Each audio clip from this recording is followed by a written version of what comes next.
Hello friend, આજે તો આપણે સામૈયાની તૈયારી કરવાની છે કેમ કે યમુનાજી અમારે ઘેરે આવે છે। વાત એમ છે કે જાત્રાવાસી પહોંચી ગયા છે અંબાજી અને કાલ સુધીમાં ઘરે આવી જશે। તેના માટે મસ્ત મજાનો કંકુ પગલાનો રૂમાલ રેડી રાખ્યો છે અને આપણે રોજ શેરીમાં અલગ અલગ પ્રકારના સાથિયા પણ કરતા હતા। ક્યારેક આપણે ચોખાનો સાથિયો કર્યો છે તો ક્યારેક મોતીનો, ક્યારેક મગનો। આવી રીતે શેરીમાં સાથિયા શા માટે કરવામાં આવે છે તમને ખબર હોય તો જરૂરથી કોમેન્ટ કરી દેજો।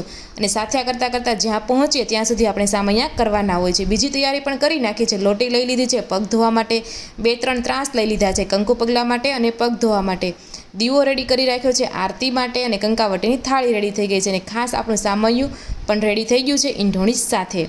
અને આ બાજુ જો રોનક પણ છે તે ઓફિસથી ઘરે આવી ગયા છે ને આવતી વખતે થોડાક છે ને ફૂલ લેતા આવ્યા છે કારણ કે ફૂલનું ડેકોરેશન કરવાનું છે અને બંને ભાઈ છે તે ફૂલની પાંખડી કાઢવા લાગ્યા કેમ કે સવારે ડાયરેક્ટ ડેકોરેશન થાય। રોનકને પૂછ્યું કે આ દિવાલ ઉપર ડેકોરેશન કરવું છે કે નહીં તો તેણે કીધું કાલ સવારે ખબર પડે।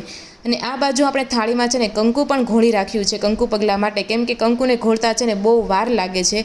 તો કાલે આપણે મમ્મી પપ્પાના સામૈયા કરવાના છે તો કાલનો વ્લોગ જોવાનું બિલકુલ પણ ભૂલતા નહીં। ફરી મળીશું। રાધે રાધે।